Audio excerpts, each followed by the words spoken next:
sakit at ang paghihirap na iyong dinanas sa likod ng rehas, paano ka iiwas? Paano ka iiwas? Ang bawat mga araw na iyong binilang sa iyong pamilya, di pa rin nagkulang, sana makasama, sabik na makasama.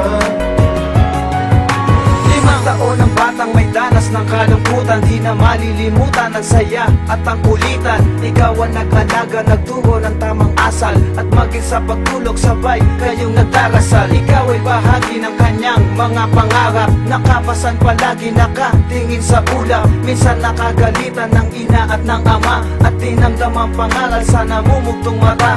Hinakot mo ang gamit at ikaw ay naglayas, lumuluhan, nagpaalam, tumingin papalabas. Ang 5 taon ay natatakot at umiiyak, iniwan mo ang isang batang di marunong magsulat, at tinahak ang Maynila nang walang pangangamba. At doon mo naranasan ang matulog sa bangketa, napasok sa sindikato, di na sa kumbento. At ito ang simula ng dilubyo mo at kwento. Ang mga pasakit at ang paghihirap na iyong dinanas sa likod ng rehas, paano ka iiwas? Paano ka iiwas?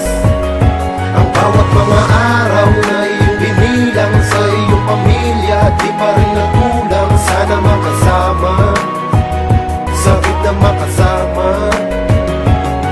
Lumipas ang ilang taon, di na umasang babalik ka pa. Nabalitaan ko na lang ika'y nakakulong pala. Sa New Bilibid Prison, binuno ang iyong sentensya, tinatanggap ang pagsadista parang pinitensya. Bawat kalembang ng kampana na iyong napapakinggan, lalabas ka na sa selda na iyong pinagsisihan. Di mo na maaalis sa nanay mo ang kalungkutan, at hindi mo maiwasan na ika'y pinagalitan ng Diyos. Langit at lupa ang tanging nasisilayan, pagkatungo sa sarili ang siyang naging libangan. Matayaman ng Diyos at di na mo nakapalaran, nahiya sa iyong ama nang madungisan ang pangalan. Bigla na lang tumulo ang luha sa iyong mata, at sinabing di na kaya ang sinapit na parusa. Huwag mo kong tutularan, yan ang lagi mong bulong. Tumingin ka sa'kin at sinabing mahirap mapulong. Mga pasakit at ang paghihirap na iyong dinanas sa likod ng rehas, paano ka iiwas? Paano ka iiwas?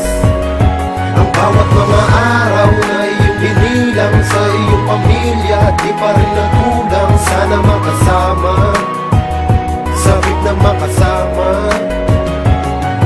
Minsan, di mo natiis, ika'y biglang mangarap. Diyan sa puso mo na may nakakubling hindi mahanap, nananalangin na sanay sabitan ng parol. Hawak mo'y kinabukasan at hindi na asarol. May trabaho na di na maghuhukay sa initan, di nabubuno ng mga panahon sa piitan. At makakapiling na ang asawang nasa laya, at iyong 2 anak may matatawag ng pamilya. At maiibsan na ang pananabik mo kay ina, mayakap si ama na kay tagal na di mo nadama. Hawak na ang pagbabago, darating sa tamang oras, lalaya ka, kakalagan na dyan sa pagkaposas. Ika'y sasalubungin namin, may ngiti sa labi, pagkatao mo'y mabubuo at di nakalahati. Nanginig ng Diyos sa panalangin mo, yan ay batid ko, sabik na kung makita ka, mahal na kapatid ko. Ang pasakit at ang paghihirap na iyong dinanas sa likod ng rehas, paano ka iiwas?